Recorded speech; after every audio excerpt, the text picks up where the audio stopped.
So our today's topic is about oogenesis। आज मैं कुछ दिनों के गैप के बाद में वीडियो बना रही हूँ, तो थोड़ा गैप आ गया था वीडियो सीरीज़ के अंदर, तो उसके लिए सॉरी, क्योंकि मैं थोड़ा बिज़ी चल रही हूँ, इस वजह से थोड़ा गैप आ गया है। और अभी भी मैं इसी वजह से पेपर पर ही वीडियो बना रही हूँ, बाकी हम बोर्ड पर भी पढ़ेंगे। तो स्टार्ट करते हैं oogenesis। तो oogenesis क्या होता है? ओवम का बनना जो प्रोसेस होता है वो oogenesis कहलाता है। ठीक है, स्पर्मेटोजेनेसिस जिसके अंदर स्पर्म का फॉर्मेशन होता है, और oogenesis जिसके अंदर एग का फॉर्मेशन होता है। स्पर्मेटोजेनेसिस जो है वो बहुत थोड़ा इजी है, oogenesis बहुत टफ प्रोसेस है। ठीक है, स्पर्मेटोजेनेसिस क्या है, प्यूबर्टी के बाद स्टार्ट होता है, बट जो oogenesis है ये जो गर्ल चाइल्ड होती है उसकी बर्थ से भी पहले ही ये प्रोसेस स्टार्ट हो जाता है oogenesis का। तो ये क्या है, किस तरह से प्रोसेस होता है, मैंने आपको बहुत इजी वे में समझाने की मैं ट्राई करूँगी, और पूरा इसी वीडियो के अंदर कवर अप हो जाए ऐसा मैंने पूरी कोशिश की है। तो हम स्टार्ट करते हैं। ये टॉपिक आपके नेट के लिए, नीट के लिए, ठीक है, और स्कूल लेवल, कॉलेज लेवल, हर जगह काम आएगा। और तो हम स्टार्ट करते हैं इसको। oogenesis एग फॉर्मेशन का प्रोसेस है। ठीक है, इसके अंदर क्या होता है कि जब 6 से 8 वीक का जो बेबी होती है, मतलब जो गर्ल बेबी होती है ना, गर्ल चाइल्ड जो होता है, 6 से 8 वीक का जो होता है, उस टाइम में oogenesis प्रोसेस जो है वो स्टार्ट हो जाता है। इस टाइम क्या होता है कि oogoनियम मल्टीप्लाई करते हैं। अभी oogoनियम क्या होते हैं, तो जो ओवरी होती है, ठीक है, जो ओवरीज होती हैं दो, तो ओवरी के अंदर जो सेल्स होती हैं, प्रीमोर्डियल जो जर्म सेल्स होती हैं, यानी कि जो जर्मिनल एपिथेलियम की जो सेल होती है, जो ओवरी की ही सेल्स होती हैं, ठीक है, उसी से क्या है कि oogonia बनता है। ठीक है, oogonia को आप एग मदर सेल भी बोल सकते हैं। ठीक है, तो क्या होता है कि वो जो oogonia है वो मल्टीप्लाई करना स्टार्ट करते हैं 6 से 8 वीक के दौरान, और इस टाइम ये माइटोसिस करते हैं। हम जानते हैं कि माइटोसिस क्या है, माइटोसिस से नंबर्स इंक्रीज होते हैं सेल के, तो इस तरीके का डिवीजन है। तो माइटोसिस स्टार्ट करते हैं और ये नंबर्स में बढ़ना स्टार्ट होते हैं। फिर क्या होगा कि जो आगे के जो 20 वीक्स होंगे, यानी कि जो 5 मंथ का जो पीरियड होगा, उस टाइम में क्या होगा कि ये oogoनियम इतने बढ़ जाएंगे, ये 6 से 7 मिलियंस हो जाएंगे, क्योंकि माइटोसिस से ये बढ़ गए। ठीक है, अब एट द बर्थ टाइम, जो बर्थ का टाइम है, देखो बर्थ का टाइम अभी आया नहीं है, इससे पहले ही oogenesis स्टार्ट हो गया है। तो बर्थ के टाइम में क्या होगा कि ये 2 मिलियन तक नंबर इनके हो जाएंगे। जो यहाँ 7 मिलियन थे अभी कम होकर 2 मिलियन हो गए। क्यों? क्योंकि यहाँ पर कुछ डीजनरेट भी हुए हैं, है ना, तो 2 मिलियन ही रह गए हैं, बट ये ईच ओवरी यानी 4 मिलियन हो गए। हर ओवरी के अंदर 2 मिलियन 2 मिलियन, यानी कि टोटल 4 मिलियन जो है oogoनियम यहाँ पर रहे हैं। नेक्स्ट हम देखते हैं, अब प्यूबर्टी आते आते ये कितने हो गए, 60,000 से 80,000, 60,000 से 80,000 ये हो गए। और अभी तक ये oogoनियम थे, oogoनियम यानी सिंगुलर की बात करें, oogonia यानी कि प्लूरल फॉर्म में हो जाएगा, तो oogoनियम थे अभी तक ये। अब ये प्राइमरी oocyte हो गए, यानी कि इनका डिफ्रेंसिएशन हो गया प्यूबरिटी की स्टेज में। अब देखो यहाँ पर ये है oogoनियम। ठीक है, oogoनियम में बहुत सारा डिवीजन हुआ, 7 मिलियन तक आ गए, फिर बर्थ के टाइम में डिजनरेट होकर 2 मिलियन हो गए ईच ओवरी में, यानी दोनों ओवरी में मिला के 4 मिलियन हो गए। ठीक है, अब प्यूबरिटी की स्टेज जब आई तो ये क्या हो गए, डिफ्रेंशिएट होकर, और ये कन्वर्ट हो गए प्राइमरी oocyte में। ठीक है, ये प्राइमरी oocyte बना दिए यहाँ पर। यहाँ पर क्रोमोसोम नंबर्स में इतना ध्यान मत देना, क्योंकि मैं एक बार ये प्रोसेस समझा रही हूँ आपको। ठीक है, तो यहाँ पर ये प्राइमरी oocyte बन गए। प्राइमरी oocyte बनने के बाद में देखो यहाँ पर समझने वाली बात है कि अब ये यहाँ पर मायोसिस फर्स्ट के अंदर, यानी अब इनका मायोसिस डिवीजन होना है। ठीक है, मायोसिस डिवीजन होना है, तो ये मायोसिस फर्स्ट जो हो रहा है, क्योंकि यहाँ 2 मायोसिस होंगे, फर्स्ट एंड सेकंड, इसलिए फर्स्ट बोल रही हूँ। तो मायोसिस फर्स्ट का जो प्रोफेस स्टेज होती है, हम जानते हैं वहाँ पर 4 स्टेजेस होती हैं, तो जो प्रोफेस स्टेज होती है उसके अंदर भी जो डिप्लोटिन स्टेज होती है वहाँ पर जाके ये रुक जाते हैं, इसके आगे इनका कोई डिवीजन अभी नहीं होता है।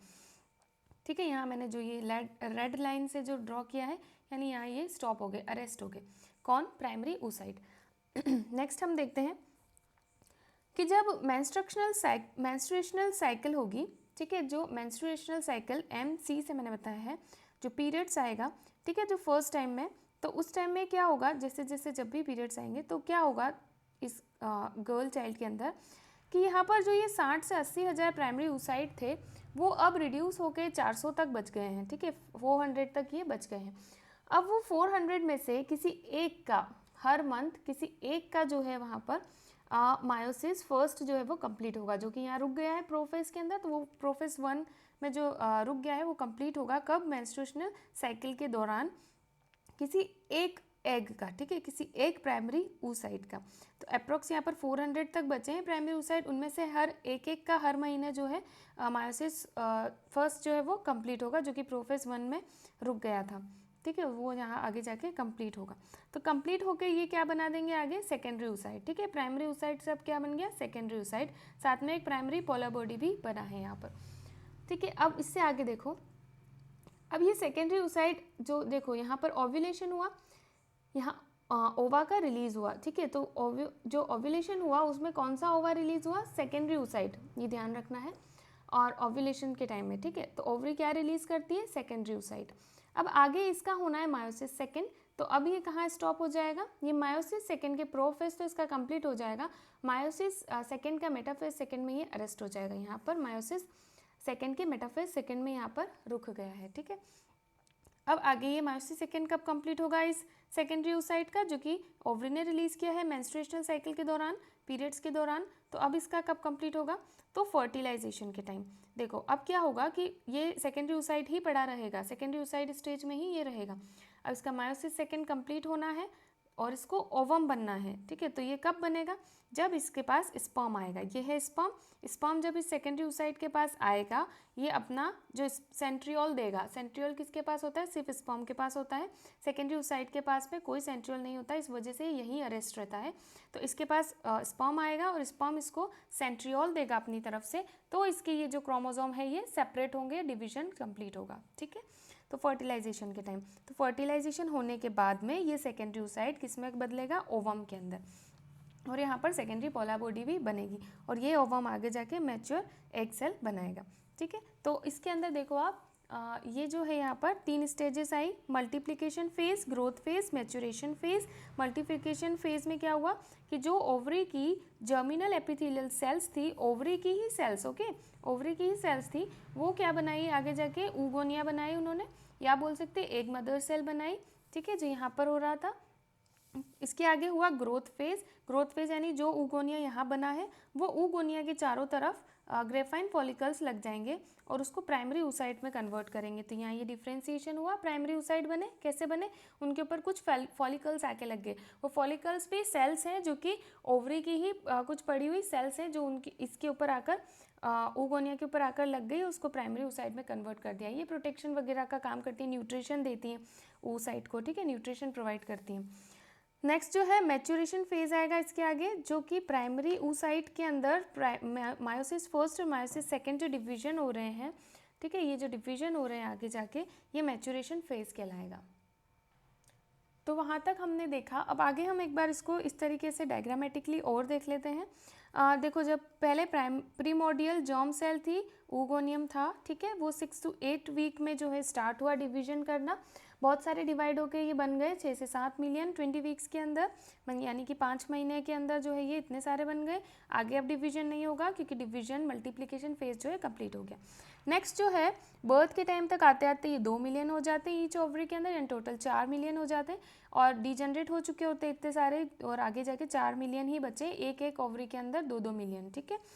अब इनका क्या होगा, डिफ्रेंशिएशन होगा, जैसा कि मैंने बताया था प्यूबरिटी के टाइम में। तो ये देख लो, ये जो यहाँ पर ये कन्वर्ट हुए हैं, ठीक है, ये बीच में प्राइमरी oocyte है और इसके साइड में जो है ग्रेन्युलोसा सेल्स आकर लग गई हैं, ठीक है, ये प्राइमरी oocyte है और इसको प्रीमोर्डियल फॉलिकल बोलेंगे। अब ये आगे डिफ्रेंशिएट होगा प्राइमरी फॉलिकल में, याद रखें पहले primordial follicle then primary follicle, primary follicle के अंदर भी इसमें प्राइमरी oocyte ही है अंदर और इसके ऊपर ग्रेन्युलोसा की सेल है। ये प्यूबरिटी के टाइम में 60,000 से 80,000 हो गए हैं, हमने देखा था। ये आगे जाएंगे सेकेंडरी फॉलिकल बनाएंगे, सेकेंडरी फॉलिकल में क्या होगा, अंदर अभी भी प्राइमरी oocyte है, इसके ऊपर सेल्स लगी हुई हैं, और अब नया क्या हुआ इसके अंदर, नया ये हुआ कि इसके ऊपर थिका की लेयर बन गई है और अंदर कुछ कैविटी है जिसको हम एंट्रम बोलेंगे। 2 तरह की यहाँ पर कैविटी दिखाई दे रही है, एंट्रम बोलेंगे, ठीक है। नेक्स्ट स्टेज में टर्शरी फॉलिकल बना, primordial follicle, primary follicle, secondary follicle, अब ये टर्शरी फॉलिकल बन रहा है जिसके अंदर थिका की एक्सटर्नल सेल है लेयर है और थिका की इंटरनल लेयर है, यानी थिका एक्सटर्ना देन थिका इंटरना। और अब इसके अंदर सेकेंडरी oocyte है, यानी कि जो प्राइमरी oocyte था फिर वो आगे जाके हमने देखा था सेकेंडरी oocyte में कन्वर्ट हो रहा था, जैसे कि यहाँ देखा था ये प्राइमरी oocyte सेकेंडरी oocyte में कन्वर्ट हो रहा था। तो वही स्टेज यहाँ पर है कि ये जो प्राइमरी oocyte से ही सेकेंडरी oocyte में कन्वर्ट हो गया है, तो इसको बोलेंगे टर्शियरी फॉलिकल, जो कि मायोसिस फर्स्ट इसका कंप्लीट हो चुका था। ठीक है, ये देखा था हमने मेंस्ट्रुएशनल साइकिल के दौरान, फिर आगे भी मेंस्ट्रुएशनल साइकिल के दौरान ही आगे यहाँ पर अब ये ग्रेफाइन फॉलिकल बन गया है, और उसको मैच्योर फॉलिकल भी बोल सकते हैं, जिसमें थिका की लेयर है ऊपर, फिर अंदर एक्सटर्ना थिका ऊपर, फिर इंटरना थिका अंदर, फिर अंदर सेकेंडरी oocyte है, उसके ऊपर जोना पेलुसिडा की एक लेयर नई बन चुकी है, और ठीक है ऊपर सेल्स लगी हुई हैं। ठीक है, तो यहाँ पर ये हुआ ग्रेफाइन फॉलिकल। अब ये क्या होगा, यहाँ से ये रिलीज़ करेगा, क्या रिलीज़ करेगा, इस oocyte को रिलीज़ करेगा, जैसा कि हमने देखा था, है ना। सेकेंडरी oocyte यहाँ से रिलीज़ होगा, क्या लेके रिलीज़ होगा, इसके ऊपर जोना पेलुसिडा की एक लेयर होगी और कुछ सेल्स साथ में लगी हुई होंगी, और यहाँ ये आके मायोसिस सेकेंड में रुक जाएगा। ठीक है, मायोसिस सेकेंड में अरेस्ट हो जाएगा, और फिर जब स्पर्म आएगा और इसको फर्टिलाइज करेगा, यानी कि अपना सेंट्रियोल इसको देगा, तो अंदर के जो क्रोमोसोम है वो अपोजिट साइड में पुल होंगे, खींचे जाएंगे, और फिर ये डिवीजन मायोसिस सेकेंड कंप्लीट होगा और ये एक ओवम में कन्वर्ट होगा। आगे जाके ये ओवम में कन्वर्ट होगा, और फिर वो ओवम आगे जाके मैच्योर ओवम बनेगा। ठीक है, इस तरीके से हमने ये देख चुके थे हम। तो अब यहाँ पर एक बात आपके दिमाग में आ रही होगी कि ये जो oocyte है और फॉलिकल है, इनमें क्या डिफरेंस है, यानी प्राइमरी oocyte, प्राइमरी फॉलिकल, ये सब क्या है। ठीक है, तो प्राइमरी oocyte, तो oocyte जो ओगोनियम से बनते आ रहे हैं वही है। ठीक है, उसमें कोई चेंज नहीं है, वो oocyte यानी वो आगे जाके ओवम ही बन रहा है। अब ये फॉलिकल, फॉलिकल क्या है, तो फॉलिकल मैंने बताया ना कि जैसे ओवरी के अंदर कुछ सेल्स ऐसे ही पड़ी हुई हैं, वो सेल्स आकर oocyte पर लग गई हैं और कुछ नया नहीं हुआ है। ठीक है, तो इसी वजह से जैसे पहले आकर लगी सेल तो हमने बोल दिया प्राइमरी फॉलिकल, फिर और उसकी लेयर ऊपर लगती गई तो हमने बोल दिया सेकेंडरी फॉलिकल। ऐसा क्यों हो रहा है, क्योंकि जब oocyte के ऊपर जब फॉलिकल्स लग गए, एक बार फॉलिकल्स लग गए, यानी वो न्यूट्रिशन दे रहे हैं उस oocyte को। ठीक है, न्यूट्रिशन दिया, उनका न्यूट्रिशन खत्म हो गया, फिर नेक्स्ट दूसरे और फॉलिकल्स आके लग गए तो 2 लेयर बन गई। ठीक है, फिर उनका भी न्यूट्रिशन खत्म हो गया तो तीसरी लग गई लेयर आके। तो इस तरीके से प्राइमरी, सेकेंडरी, टर्शियरी फॉलिकल बनते गए, फिर ग्रेफाइन फॉलिकल मैच्योर बन गया। ठीक है, उसने रिलीज़ कर दिया सेकेंडरी oocyte को जोना पेलुसिडा के साथ में, फिर वो स्पर्म से आके फिर स्पर्म आके अटैच हुआ, सेंट्रियोल दिया, मायोसिस सेकेंड कंप्लीट हुआ, वो ओवम में बदल गया और फिर वो मैच्योर ओवम बन गया। तो इस तरीके से हमारा जो है oogenesis प्रोसेस कंप्लीट होता है। ये वीडियो आपको एक बार नहीं बार बार देखना पड़ेगा, एटलीस्ट 4-5 बार देखना होगा, तो ये आपको चीज़ें मेमोराइज हो जाएंगी। ठीक है, खुद से इसको 2-4 बार ड्रॉ करके देखो, ऑरली बोल के देखो, बिना देख के लिख लो इसके नोट्स, स्क्रीनशॉट ले लो, जो भी है। ठीक है, और आपको अगर कुछ क्लियर नहीं दिख रहा है तो आप उसमें जाके वीडियो की यूट्यूब पे जो सेटिंग में जाके हाई पिक्सल्स पे जाके आप देखें उसको। ठीक है, 360 पे देखें, 480 पे देखें तो आपको क्लियर दिखेगा। तो ठीक है, ये हिंदी वर्जन है, मैं इंग्लिश वर्जन भी अपलोड करूँगी। So that's all for today. If you like my video, hit the like button and subscribe my channel and share it with your friends. और किसी भी टाइप की हेल्प चाहिए, नोट्स चाहिए, तो आप फॉलो करें पेज इंस्टाग्राम पर फास्ट लर्निंग क्लासेस के नाम से। और भी वीडियोस के लिए आप प्लेलिस्ट चेक करें, केमिस्ट्री के वीडियोस भी मिल जाएंगे और सब तरह के वीडियोस मिल जाएंगे, प्लेलिस्ट आप ज़रूर चेक करें। So thank you for watching.